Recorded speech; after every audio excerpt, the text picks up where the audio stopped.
ये वीडियो देखें फिर बात करते हैं। मैं ये नौकरी छोड़ रहा हूँ। नौकरी छोड़ रहा हूँ? रशीद मियाँ, आज ये कैसी बातें कर रहे हो?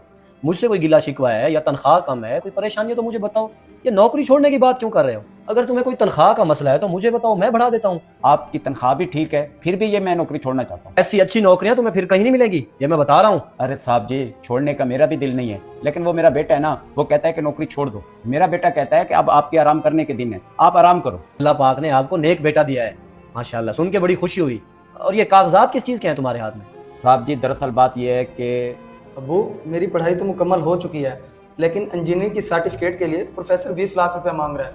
आप मुझे अगर 20 लाख दे देंगे तो मेरा ख्वाब पूरा हो जाएगा। इतनी बड़ी रकम मैं कहाँ से लाऊंगा? आप इस घर को बेच दीजिए। अगर मैं इंजीनियर बन गया ना तो हम बड़े बंगले में रहेंगे। ठीक है बेटा, तेरा ख्वाब पूरा करने के लिए मैं कुछ ना कुछ करता हूँ। मेरे बेटे ने वादा किया है, वो मुझे सुकून देगा। आप मेहरबानी करके या इसे गिरवी रख लीजिए या इसे भिजवा दें। रशीद मियाँ, तुम्हारे बेटे के बारे में सुन के अच्छा लगा कि वो तुम्हारे बारे में इतना कुछ सोचता है। और ये मैं खुद तो नहीं खरीद सकता क्योंकि मेरे पास इतने पैसे नहीं है। हाँ, अलबत्ता खरीदार जरूर दे सकता हूँ। बहुत बहुत शुक्रिया साहब जी आपका। अब मैं चलता हूँ। भाईजान, अल्लाह के नाम पे कुछ मदद तो करते हैं। ये आवाज कुछ जानी पहचानी लग रही है। जरा अपना चेहरा दिखाओगे तुम?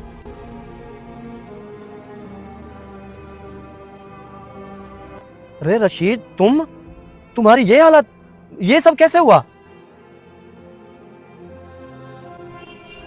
इमरान, इस बुढ़े को ना तुम इस घर से निकालो। मुझसे भी यहाँ पर और बर्दाश्त नहीं होता। अगर तुम भूल गए हो तो तुम्हें याद दिलाऊं कि तुमसे शादी करने की मेरी यही डिमांड थी कि मैं तुम्हारे साथ सेपरेट रहूंगी, तुम्हारे बाप की जिम्मेदारी नहीं उठाऊंगी। अरे बेटा, मैं तो तंग ही नहीं करता, परेशान भी नहीं करता, फिर ऐसा क्यों?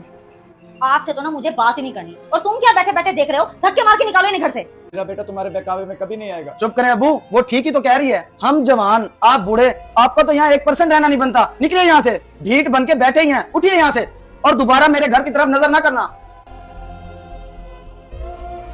शुक्र है जान छुटी, थोड़ा सुकून आया मुझे। घर भी खाली खाली लग रहा है। अब ये दोबारा इस घर के आसपास नजर आए ना तो तुम देखना। तुम बेफिक्र रहो बेगम, जैसे तुम चाहोगी वैसे ही होगा। तुम नाराज मत हो, तुम्हारी नाराजगी मुझसे बर्दाश्त नहीं होती। साहब जी, जिस औलाद के लिए मैंने इतना कुछ किया, उसी औलाद ने बताने पे मुझे घर से धक्के देकर बाहर निकाल दिया।